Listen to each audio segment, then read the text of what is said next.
Assalamualaikum warahmatullahi wabarakatuh. Perkenalkan, nama saya Rivaldi Cahya Setiawan, 3 digit NIM terakhir 093 dari kelas TIC 2023 akan mempresentasikan infrastruktur jaringan.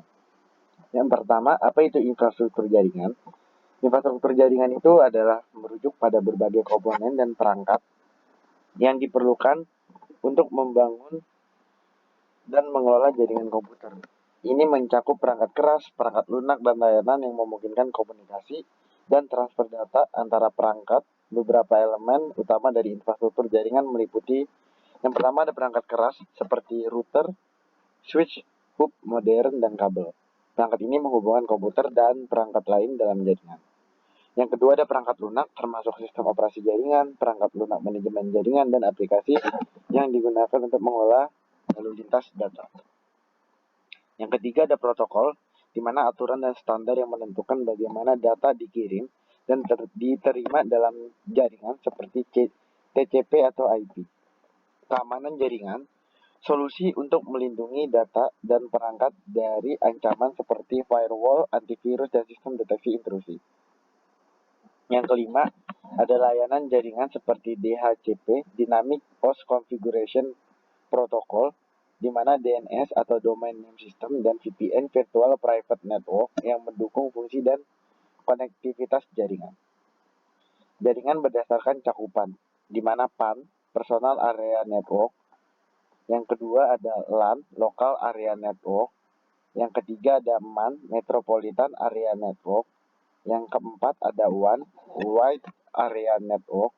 Kemudian penjelasannya adalah PAN, di mana Personal Area Network merupakan jaringan yang digunakan untuk menghubungkan perangkat dalam jarak sangat dekat, biasanya dalam satu ruangan, contohnya termasuk koneksi Bluetooth antar ponsel dan headset.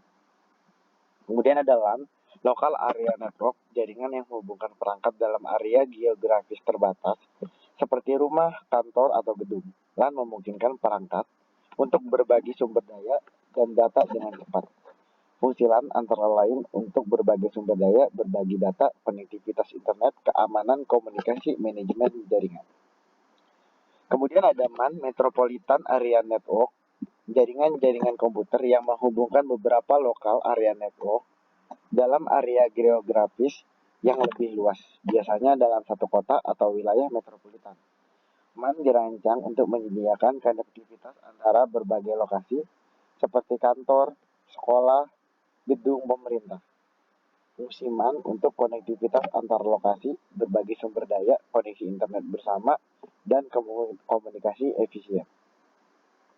Kemudian ada WAN, Wide Area Network, di mana jenis jaringan komputer yang menghubungkan perangkat-perangkat di lokasi yang sangat jauh, seperti di berbagai kota, negara, atau bahkan benua. WAN dirancang untuk memungkinkan komunikasi dan transfer data antara jaringan lokal dan metropolitan yang terpisah secara geografis. Fungsi WAN untuk konektivitas global, berbagai sumber daya, akses internet, dan komunikasi efisien. Kemudian ada jaringan berdasarkan aksesnya, yaitu internet dan intranet.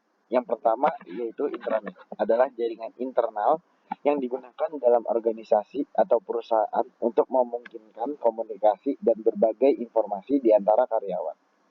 Internet biasanya berbasis web dan hanya dapat diakses oleh anggota organisasi tersebut, sehingga memberikan keamanan yang lebih tinggi dibandingkan dengan internet publik.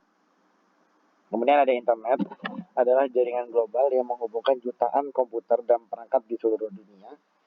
Ini memungkinkan pengguna untuk mengakses dan berbagi informasi, berkomunikasi, serta menggunakan berbagai layanan dan aplikasi secara online.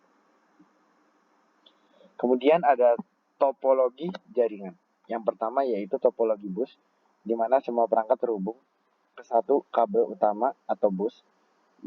Keuntungannya yaitu mudah diimplementasikan dan membutuhkan sedikit kabel. Kemudian ada kekurangannya yaitu jika kabel utama putus, seluruh jaringan akan terganggu. Yang kedua ada topologi star, di mana semua perangkat terhubung ke satu perangkat pusat, biasanya switch atau hub. Keuntungannya itu mudah untuk menambah atau menghapus perangkat tanpa mengganggu jaringan. Tetapi kekurangannya itu jika perangkat pusat mengalami masalah, seluruh jaringan akan terpengaruh. Kemudian ada topologi ring, di mana deskripsi setiap perangkat terhubung kedua perangkat lain membentuk jalur melingkar.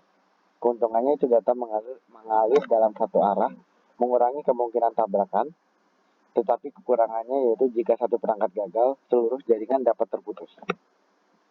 Kemudian ada topologi mesh, di mana setiap perangkat terhubung langsung ke perangkat lain, menciptakan banyak jalur untuk data. Keuntungannya itu sangat tahan terhadap kegagalan karena banyak jalur alternatif. Tetapi kekurangannya itu kompleks dan mahal karena memerlukan banyak kabel. Kemudian ada topologi tree, di mana kombinasi dari topologi star dan bus, di mana perangkat terhubung dalam struktur hierarkis. Keuntungannya yaitu fleksibel dan dapat dengan mudah diatur. Kekurangannya, jika hub utama di tingkat atas gagal, semua sub jaringan di bawahnya dapat terpengaruh. Kemudian ada topologi hybrid, di mana menggabungkan dua atau lebih topologi yang berbeda, seperti star dan bus, dalam satu jaringan. Keuntungannya yaitu dapat disesuaikan dengan kebutuhan spesifik organisasi, tetapi kekurangannya itu kompleksitas dan biaya lebih tinggi dalam pengelolaan. Kemudian ada jaringan berdasarkan siarannya. Yang pertama ada jaringan unicast, di mana mengirimkan data dari satu pengirim ke satu penerima. Setiap paket data dikirim secara individual kepada penerima tertentu. Contohnya mengirim email atau melakukan panggilan telepon. Kemudian ada jaringan broadcast, itu mengirimkan data dari satu pengirim ke semua perangkat dalam jaringan. Setiap perangkat di jaringan menerima paket data yang sama. Contohnya yaitu pengumuman di jaringan lokal atau penggunaan protokol ARP, Address Resolution Protocol. Kemudian ada jaringan multicast, di mana mengirim data dari satu pengirim ke sekelompok penerima yang telah ditentukan. Data hanya dikirim ke perangkat yang tergabung dalam grup multicast. Contohnya itu streaming video langsung atau konferensi video, di mana hanya grup tertentu yang menerima data. Kemudian ada jaringan unicast, di mana mengirim data dari satu pengirim ke salah satu dari beberapa penerima yang paling dekat atau tersedia. Satu alamat IP dapat ditugaskan ke beberapa perangkat dan data akan dikirim ke perangkat terdekat. Contohnya layanan DNS yang menggunakan beberapa server untuk menangani pemerintahan dari lokasi yang berbeda. Mungkin cukup sekian presentasi dari saya. Apabila banyak kurangnya mohon maaf. Wassalamualaikum warahmatullahi wabarakatuh.